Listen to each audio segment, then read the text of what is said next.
Ce que l'on nous a présenté malgré tout, c'est un projet qui est susceptible de créer 11 800 emplois, mais qui serait presque capable d'en détruire autant. On n'a pas envie que nos villes se désertifient de leur commerce. Ça crée une concurrence qui ne peut être que déloyale. Et en fait, en termes d'animation d'une ville, on est à contresens de ce que l'on veut avoir pour nos villes. Il y a des choses qui pourraient être intéressantes en termes de tourisme, amener des touristes ou les touristes à rester plus longtemps dans la capitale. On est la première destination au monde en termes touristiques. Si les gens restaient 2 ou 3 jours de plus, on deviendrait peut-être en termes de chiffre d'affaires la première destination mondiale. Mais pour l'instant, ce n'est pas le cas.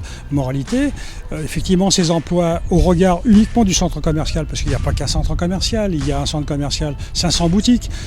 Pour dire et pour ramener les choses dans leurs proportions, c'est plus grand que Haut Paris Nord et Aéroville confondus.